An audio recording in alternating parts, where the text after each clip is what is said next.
আমাদের রব কয়জন? ইলাহ পৃথিবীতে কয়জন? আসমান জমিনে যত জগৎ হতে পারে সমস্ত জগতে ইলাহ কয়জন? হ্যাঁ, এই বিশ্বাস নিয়ে কবরে যেতে পারলে ইনশাল্লাহ জান্নাত পাওয়া যাবে। শর্ত নাম্বার 1। শর্ত নাম্বার 2, আল্লাহরে যে আমরা এক ইলাহ মানি, এই এক ইলাহ মানার ক্ষেত্রে এই দিক তাকান একটুও সন্দেহ করা যাবে না, সামান্য সন্দেহ করা যাবে না। প্রমাণ সূরা হুজুরাত 15 নম্বর আয়াত। আল্লাহ বলেন, ইন্নামাল মুমিনুনা আল্লাযীনা আমানু বিল্লাহি ওয়া রাসূলিহি। আমরা সবাই ঈমানদার তো?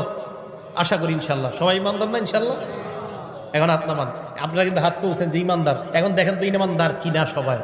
আল্লাহ বলেন, ইন্নামাল মুমিনুনা আল্লাযীনা আমানু বিল্লাহি ওয়া রাসূলিহি সুম্মা লাম ইয়ারতাবু। ঈমানদার তারা যারা আল্লাহকে মানে, রাসূলকে মানে, একটুও সন্দেহ করে না। একটুও কি করে না? আল্লাহ ঈমানদার তারা যারা আল্লাহকে মানে, রাসূলকে মানে, সুম্মা লাম ইয়ারতাবু, সামান্য সন্দেহ করে না।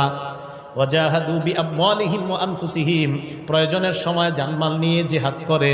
উলাইকা হুমুস সাদিকুন। আল্লাহ বলেন, আমি ওই সমস্ত ঈমানদারদেরকে কোরআনে সত্যবাদী বলে ঘোষণা করলাম। আমরা কি সত্যবাদী ঈমানদার না মিথ্যাবাদী? সবাই জোরে বলে না, সত্যবাদী ঈমান না মিথ্যাবাদী? তাহলে আমরা আল্লাহকে মানি, রাসূলকে মানি, কোনো সন্দেহ আছে?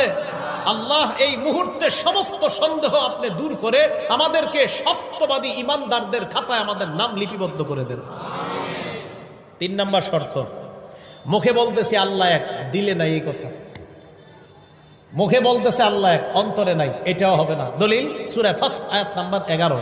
আল্লাহ বলেন, ইয়াকুলুনা বিআলসিনাতিহিম, তারা মুখে বলে, দেখেন কি কয়, মা লাইসা ফি কুলুবিহিম, যা অন্তরে নাই, হবে না। ইয়াকুলুনা বিআলসিনাতিহিম, তারা মুখে বলে, মা যা লাইসা ফি কুলুবিহিম, অন্তরে নাই, হবে না। মুখেও বলতে হবে, অন্তরেও থাকতে হবে আল্লাহ এক। তাহলে যারা মুখে বলে অন্তরে নাই, এটা হবে না। মুখেও বলতে হবে, অন্তরেও থাকতে হবে আল্লাহ এক। আল্লাহ আপনাকে মুখেও বিশ্বাস করি, মুখেও বলি আপনি এক, অন্তরেও আমরা বিশ্বাস করি আপনি এক। আল্লাহ আমাদেরকে এই জাতীয় ঈমানদার হওয়ার তৌফিক দান করেন। 4 নাম্বার, আল্লাহরে বিশ্বাস করি, আল্লাহরে একত্ববাদ স্বীকার করি মহব্বতের সাথে। বলেন সবাই, কিসের সাথে? পিস্তল ধরলে না, মানে ভয়ে না, ভয়ে না, না, মহব্বতে আল্লাহরে বিশ্বাস করি, মহব্বতে মেনে নেই আল্লাহ এক। জোর করছে এমন না, আর মহব্বতের সাথেই মেনে নিচ্ছে আল্লাহ। আবার বলছি, জোর করছে কেউ আমাদেরকে এমন না, মহব্বতের সাথেই মনে প্রাণে মেনে নেওয়া আল্লাহ।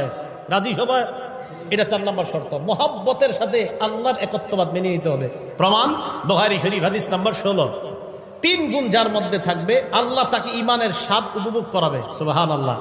এখন বলেন তো, আমরা যদি ঈমানের স্বাদ পেতে চাই কয় গুণ লাগবে?